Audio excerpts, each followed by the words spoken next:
নমস্কার। গল্প সঙ্গে চায়ের আড্ডায় আমি ইন্দ্রাণী। আজকে স্বপ্ন ভাঙার পর পরবর্তী অধ্যায় আপনাদের শোনাব। আপনারা যারা নতুন আমার এই চ্যানেলটিকে দেখছেন বা শুনছেন, তারা দয়া করে সাবস্ক্রাইব করবেন এবং আপনাদের অমূল্য মতামত জানাবেন। শুরু করছি আজকের গল্প, স্বপ্ন ভাঙার পর। রাসমণি রাগে গজগজ করতে করতে বলল, তুই আর আগুনে ঘি ছাড়িস না তো। আমার ইচ্ছে করছে পিঠে একটা গোটা চালা কাঠ ভাঙি। নিবারণ মুখুজ্জে সঙ্গে সঙ্গে বলে উঠল, না না না না, ওসব করতে যেও না। মারধর করে কোনো লাভ হবে না। আজ রাতে ছোট বৌমার খাবার বন্ধ, আর কাল গোটা দিন নির্জল উপবাস করতে হবে। আর তার আগে ও পুকুরে স্নান করে আসুক। 2-3 দিনের মধ্যেই গুরুদেব এসে যাবে। তারপর তিনি যা বিধান দেবেন তাই করব। আর যতদিন গুরুদেব না আসছেন ততদিন ছোট বৌমা আর শেষেলের ধারে কাছে যাবে না। কথাটা শুনে দুই বউয়ের কপালে ভাঁজ পড়ল। মেজ বউ বলল, বাবা, গুরুদেব না আসা পর্যন্ত আমি দেখুন আপনাকে কিভাবে এই ছোট বউয়ের ওপর নজরদারি করি। ওকে আমরা মাছ মাংস যাই হবে কোনো কিছু আমি ওকে হাত দিতে দেব না। সব আমি আর দিদি মিলে করব। আর ওকে কালকে নির্জল উপবাস করতেই হবে। কালকের দিন ও নিজের ঘরেই থাকুক। ইন্দ্রাণী তখনও অভুক্ত মাছের বাটিটা ধরে একভাবে চুপচাপ দাঁড়িয়েছিল। রাসমণির ঝঙ্কার দিয়ে বলল, সঙ্গের মতন দাঁড়িয়ে না থেকে পুকুরে গিয়ে স্নান করে এসো। 5 দিন পর নিবারণ একটা চিঠি হাতে পেলেন। কই গো, শুনছো? আগামী সোমবার গুরুদেব আসছেন গো। ওনার ঘরটা ভালো করে গুছিয়ে রেখো। রাসমণি বলল, ওনাকে সবটা বলে চিঠিটা লিখেছিলে তো? হ্যাঁ হ্যাঁ হ্যাঁ, সব খুঁটিয়ে লিখেছি। উনি চিঠির উত্তর দিয়ে লিখেছেন উনি আসার পর দিনই বাড়িতে শান্তি সয়তন ও প্রায়শ্চিত্তের ব্যবস্থা করবেন। তুমি পাড়ার সবাইকে নেমন্তন্ন করে রেখো, আর একটা নাপিতও ঠিক করে রেখো। এটা উনি নির্দেশ দিয়েছেন। গুরুদেবের নির্দেশ বলে কথা। আমার বেশ কিছু টাকা একটু গচ্চা যাবে, কিন্তু কি আর করা যাবে বলো, কপালে ভোগান্তি থাকলে। রাসমণি বলল, হ্যাঁ গো, গুরুদেব ছোট বৌমাকে প্রায়শ্চিত্ত করিয়ে নিজের আশ্রমে নিয়ে যেতে চাইলে ওকে পাঠাবে তো? তাহলে তো ল্যাঠা চুকেই যায়। বড় বউ মেজ বউ একসঙ্গে বলল, ওমা, সে কি কথা মা? ইন্দ্রাণী এই বাড়ির বউ না হয় লোভে পড়ে মাছ খেয়ে ফেলেছে, তাই বলে ওকে একেবারে তাড়িয়ে দেওয়া কি ঠিক হবে? পাড়া পড়শি কি বলবে? এটাই বাড়ির মান সম্মানের ব্যাপার মা। রাসমণি রাগের মাথায় ছোট বউকে কাশি পাঠানোর কথা বলেছিল বটে, কিন্তু মনে মনে এখন বাস্তবটা উপলব্ধি করল। এত বড় সংসার, জুতো সেলাই থেকে চণ্ডীপাঠ, মেয়েটা এতদিন মুখ বুজে করে এসছে। তার ওপর ঝাড়া 1 ঘন্টা ধরে তাকে রসুন তেল মালিশ করা থেকে শুরু করে গা হাত পা টিপে দেওয়া, চুল বেঁধে দেওয়া, তার বিছানা করে দেওয়া তোলা সব ও নিচে করে।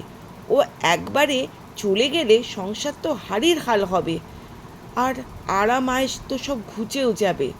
মুখে বলল, না, হাজার হলেও সে বাড়ির ছোট বউ।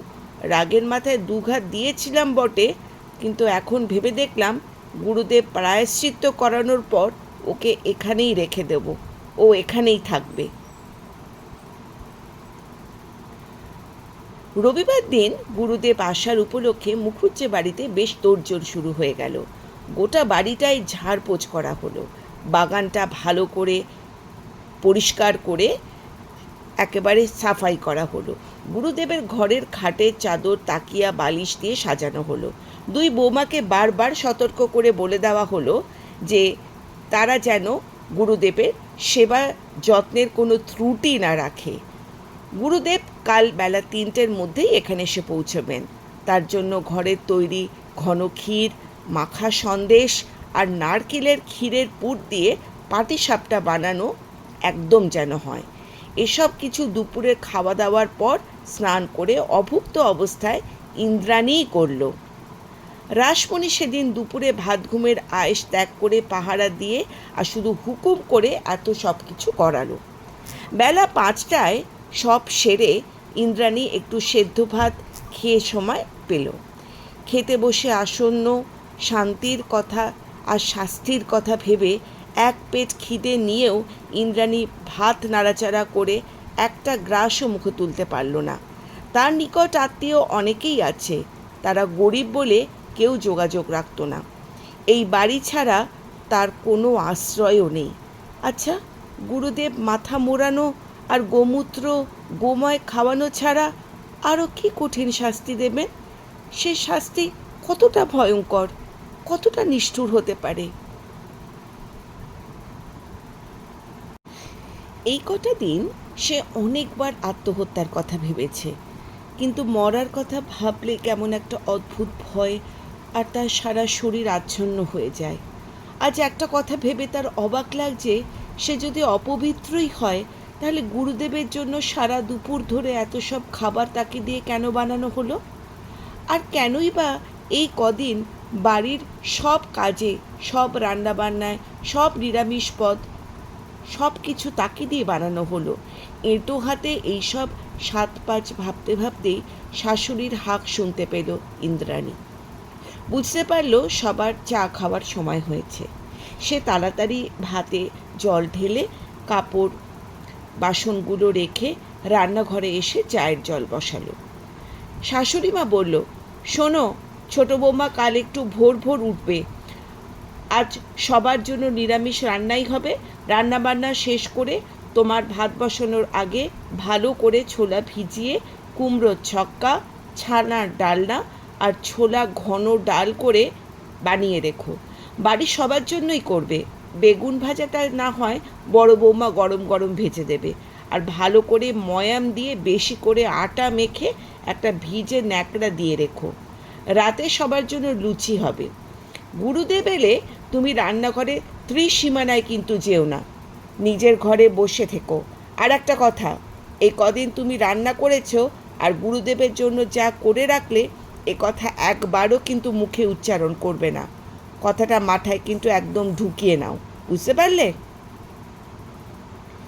এ বাড়িতে সকাল 6:30 হলেই 7টার মধ্যে চায়ের পর্ব মিটে যায়। তার আগে ইন্দ্রাণী ভাত ডাল বসিয়ে দেয়। রাসমণির 7 নাতি নাতনির মধ্যে বড় 4 নাতি নাতনি আর বিনোদকে আগে স্কুলের ভাত রান্না করে দিতে হয়। তার ফাঁকে বাড়ির সবার জন্য রুটি, লুচি কিংবা পরোটা তরকারির ব্যবস্থা করতে হয়। বাকি রান্না তারপরই হয়। 2 ভাসুর আর শ্বশুরমশাই দুপুর 1:30টার সময় দোকান বন্ধ করে খেতে চলে আসেন। এইদিকে সোমবার 7টার সময় চা আর হলো না।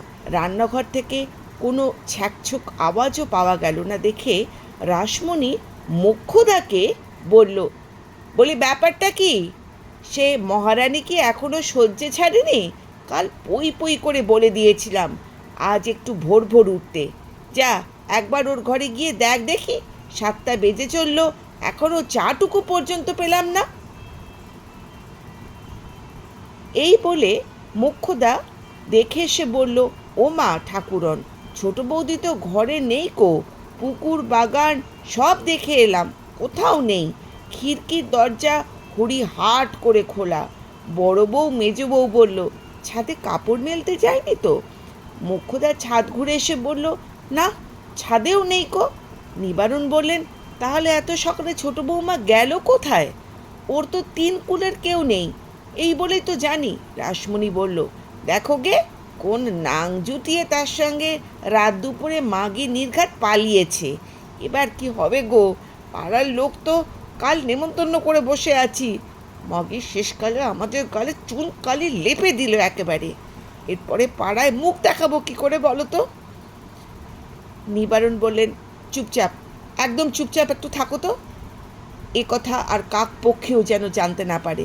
মোক্ষদা আর মদনের মার হাতে কিছু টাকা ধরিয়ে দাও, আর সাবধান করে দাও, মুখ খুললে ফল খারাপ হবে।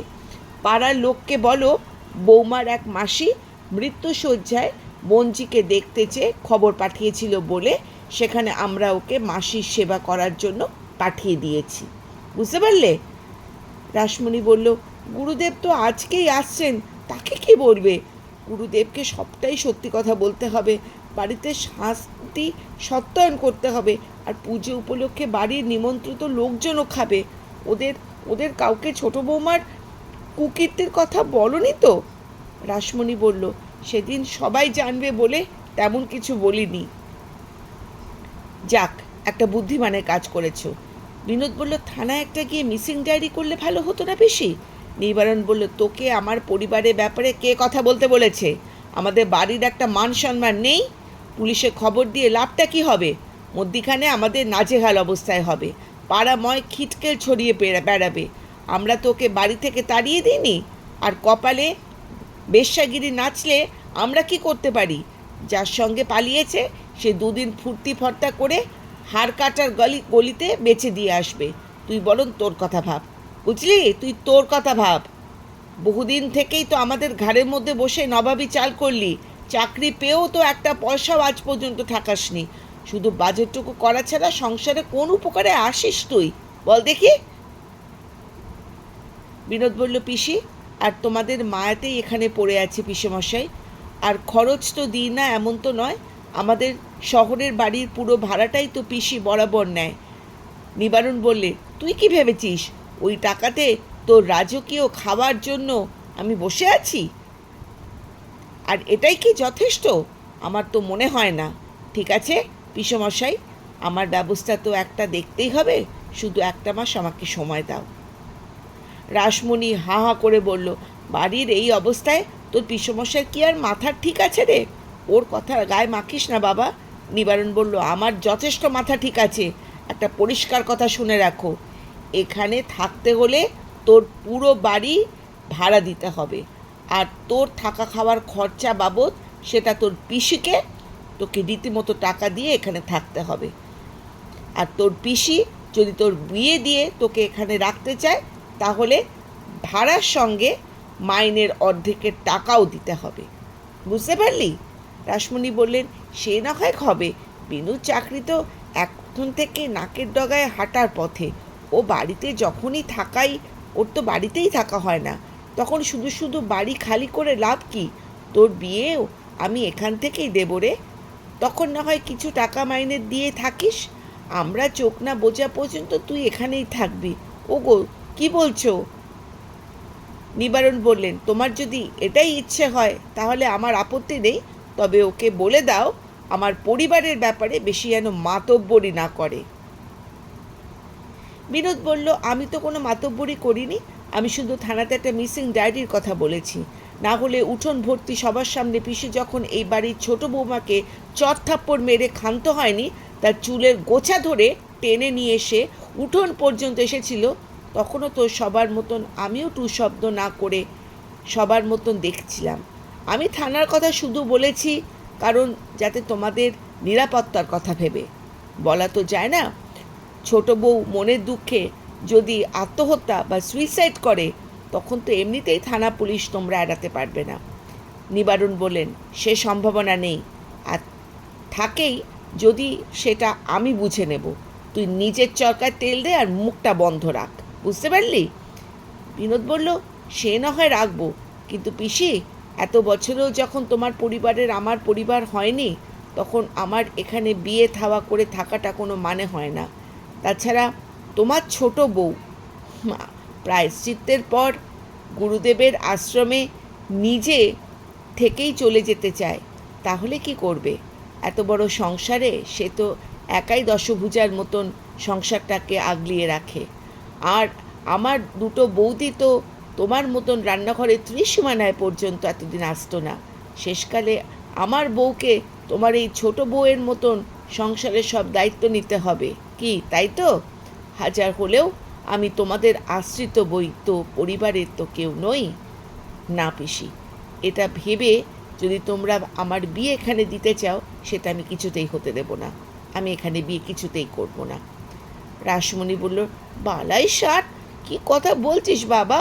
ছোট বউ খুশি মনে করে ঘাড় পেতে সব দায়িত্ব নিয়েছিল বলে আমি আপত্তি করিনি। তোর বিয়ে হলে 3 বউ সংসারে সমান দায়িত্ব নেবে। আমার ছোট ছেলেটা চলে যাবার পর তার জায়গায় আমি যে তোকেই বসিয়েছি বাবা। তুই কি এগুলো বুঝিস না? তোকে আমার নিজের ছেলের মতনই মানুষ করেছি। তুই এই পরিবারের একজন। তোর পিসেমশাই কি বলতে কি বলেছে, ওর কথা কিছু ধরিস না বাবা, লক্ষ্মী বাবা আমার। রাসমণি বলল, মেজ বৌমা, আজকে একটু চাটাও পাবো না? দেখছো মানুষটার মাথা ঠিক নেই। তোমরা এই সময় তর্ক জুড়ে দিয়েছো। চা খেয়ে আগে স্কুলের ভাতের ব্যবস্থা করো। ও বেলায় গুরুদেব আসবেন, কি যে হবে কে জানে। মুখ পুরীর মতলবটা আগে যদি একবার টের পেতাম, দরজায় একবারে তালা বন্ধ করে রাখতাম। দুই বউ তো গজগজ করতে করতে রান্নাঘরের দিকে চলে গেলেও শ্বশুরমশাইয়ের কথাটা যুক্তিগ্রাহ্য বলে মনে হলো।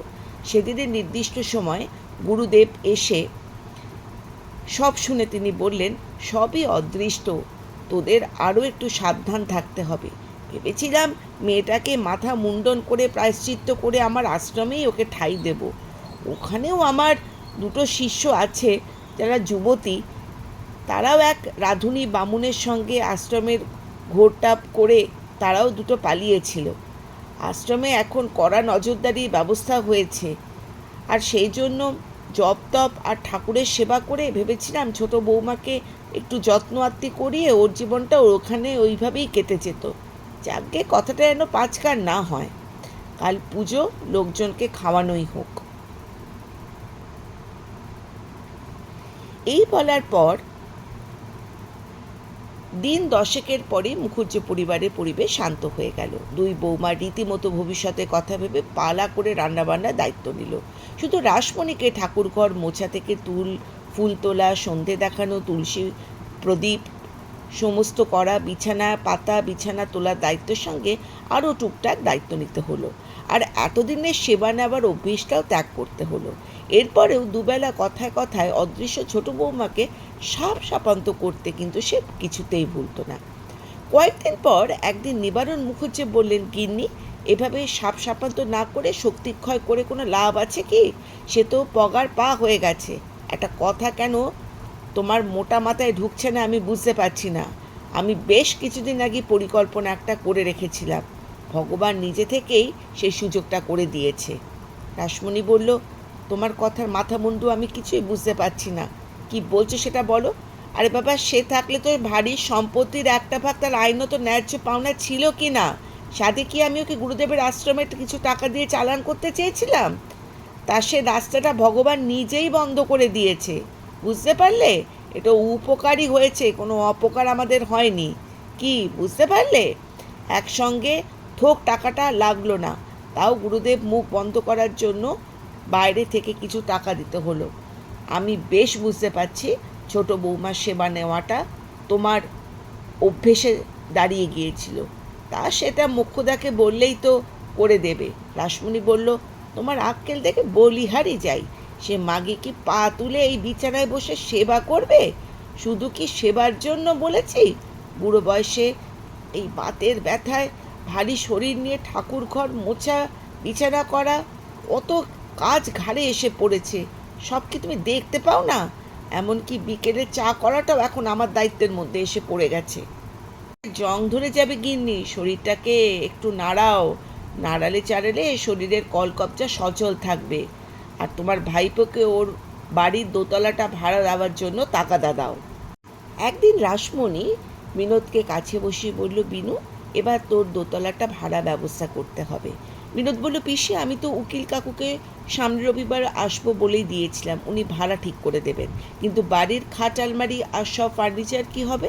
রাসমণি বলল, ওগুলো বরং একটা ট্রাক ভাড়া করে এখানেই আন। নিচের একটা বড় ঘর তো খালিই পড়ে আছে। তাছাড়া বিয়ের পর তোর মা বাবার খাট ফার্নিচার তুই ব্যবহার করলে শান্তি পাবি। এটা তুমি ঠিক বলেছ পিসি। আচ্ছা পিসি, আমার একটু মনে মনে পড়ে, আমার কাঠের একটা তালা লাগানো সিন্দুকে এক সিন্দুক কাঁসা পেতলের বাসন ছিল, সেগুলো কি হলো তুমি জানো? সিন্দুকটা তো এখন ফাঁকা, তালাটাও তো নেই। রাসমণি একটু হেসে বলল, ওই সিন্দুক তোর মায়ের বিয়ের দানের বাসনপত্র আর তোলার কিছু বাসন ছিল, সেগুলো তো আমি এখানে নিয়ে এসেছি। খালি বাড়িতে অত বাসন রাখা কি ঠিক হতো? বিনোদ বলল, আর আলমারিতে? ওটার চাবি তো তোমার বাবা তোর উকিল কাকুকে দিয়ে রেখেছিল। তোর বাবা উকিল কাকুকে দিয়েছিল, তার শ্রাদ্ধ শান্তির খরচের টাকা নাকি ওই আলমারিতেই রাখা ছিল। আমি উকিলবাবুর কাছ থেকে চাবিটা একরকম জোর করে চেয়ে নিয়েছিলাম। ওখানে 12,000 টাকা মতো আর কিছু রূপোর বাসন কোসন ছাড়া বিশেষ কিছু ছিল না। 8,000 মতন শ্রাদ্ধে খরচ হয়েছিল, বাকি 4,000 টাকা আর রূপোর বাসনগুলো আমি নিয়ে এসেছিলাম চুরি যাওয়ার কথা ভেবে। ভাবিস না, বিয়ের পর বাসনপত্র সব তোকে দিয়ে দেবো। তাছাড়া তোর বিয়ে তো আমি হাবাতের ঘরের মেয়ের সঙ্গে দেব না। শ্বশুর বাড়ি থেকে দান ধ্যান যাতে ভালো করে সব সামগ্রী, গা ভরা গয়না, নগদ টাকা আর একটা মোটর সাইকেলও দাবি করব। বিনোদ বলল, সেসব তুমি যা ভালো বুঝবে করো। তাহলে ওই রবিবার আমি যাব বলছো তো? রাসমণি জিজ্ঞাসা করলো, আচ্ছা বিনু, তোর বাবার মৃত্যুর পর তোদের সিন্দুকের আলমারি খুঁজেও আমি এই বাড়ির দলিলটা খুঁজে পাইনি। তুই কি জানিস দলিলটা কোথায় আছে? বিনোদ বলল, ওটা তো উকিল কাকার কাছে আছে বলে জানি পিসি। পরের দিন রবিবার 2টোর সময় মুখুজ্জে বাড়ির দরজায় একটা গাড়ি এসে থামলো। গাড়ি থেকে সস্ত্রীক বিনোদ নেমে বাড়ির সদর দরজায় কড়া নাড়ল।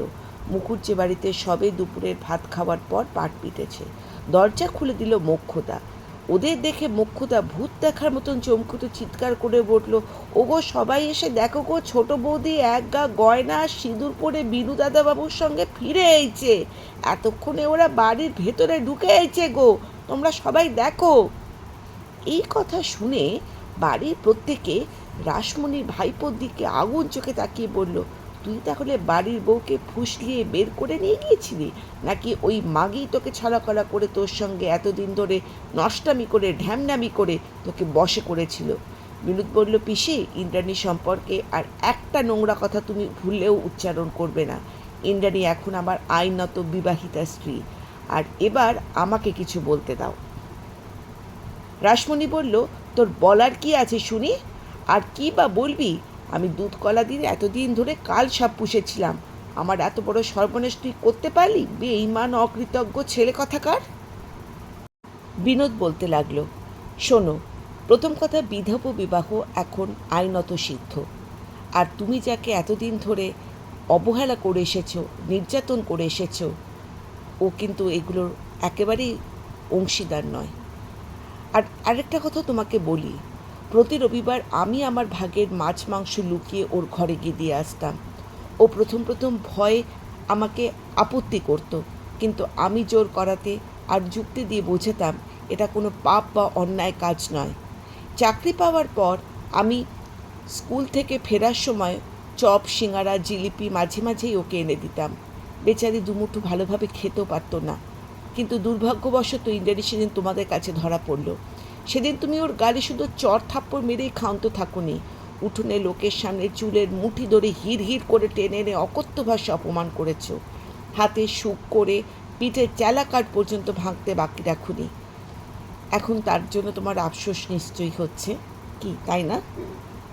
সমাজের ভয় না হয় সামাজিক অনুষ্ঠানেও না হয় ও না খেত, অথচ ওকে দিয়ে তোমরা ভোর থেকে রাত পর্যন্ত যেভাবে অমানসিক পরিশ্রম করাতে, ওকে দিয়ে মাছ মাংস পদ রান্না করাতে, এমনকি রাতেও নিয়মিত তোমার পদসেবা করাতে।